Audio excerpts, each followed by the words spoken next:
Praise the Lord. எல்லாரும் எப்படி இருக்கிறீங்க? கர்த்தருக்குள் சந்தோஷமா இருப்பீங்கன்னு சொல்லி நான் விசுவாசிக்கிறேன்.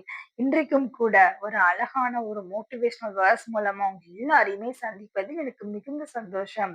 சங்கீதம் 147 அதிகாரம் 14 வசனம்.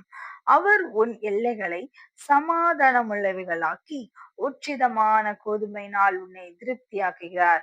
பிரியமானவர்களே, நம் எல்லைகளை தேவன் சமாதானம் உள்ளவைகளாக்கி உச்சிதமான கோதுமையினால் திருப்தியாக்குகிறாராம். இந்த உச்சிதமான கோதுமையினால் திருப்தியாக்குகிறது என்பது எதை குறிக்கிறது என்று சொன்னால், ஒரு மிகுந்த ஆசீர்வாதமான ஒரு நிலையை குறிக்கிறது.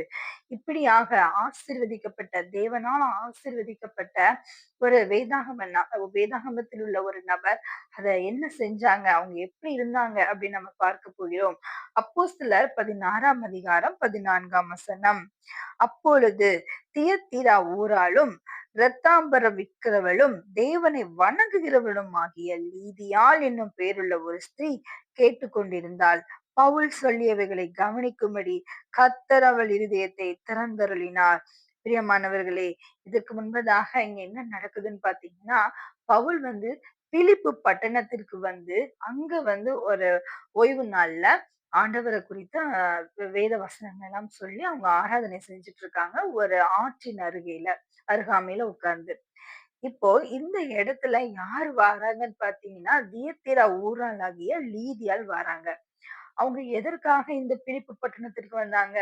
அவங்களுடைய ஊர் தியத்தீரா. அவங்க எப்படி இங்க வந்தாங்க அப்படின்னு பாத்தீங்கன்னா, அவங்க ஒரு வியாபாரத்துக்காக அவங்க வந்திருக்கலாம். ஆனால் வந்திருந்த நேரத்துல ஒரு ஓய்வு நாளாக இருந்தது. அப்ப அவங்க முதலாவதாக எத தேடுறாங்க அப்படின்னு பாத்தீங்கன்னா, எங்கேயாவது ஆண்டவரை ஆராதிப்பாங்களா? எங்க தேவனுடைய வார்த்தைகள் எங்க சொல்லி இப்போ ஓய்வு நாள்ல எங்க ஆராதனை நடந்து கொண்டிருக்கிறது என்று சொல்லி அவங்க பார்த்து அந்த மீட்டிங்க அவங்க அட்டெண்ட் பண்றாங்க. பிரியமானவர்களே, அப்போ ஓய்வு நாளில் நாங்கள் பட்டணத்துக்கு வெளியே போய் ஆற்றின் அருகே வழக்கமாய் ஜெபம் பண்ணுகிற இடத்தில் உட்கார்ந்து அங்கே கூடி வந்த ஸ்திரீகளுக்கு உபதேசித்தோம்.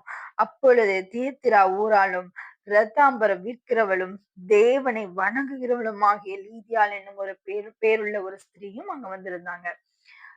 இந்த இரத்தாம்பரம் அப்படிங்கிறது என்ன அப்படின்னு பாத்தீங்கன்னா, ஒரு விலையேற பெற்ற ஒரு ஆஹ் ஆடையா உருவாக்குகிறதற்காக பயன்படுத்தப்படுகிற ஒரு பட்டுன்னு வைத்துக் கொள்ளலாம். இந்த இரத்தாம்பரம் என்பது மிகவும் விலை உயர்ந்தது.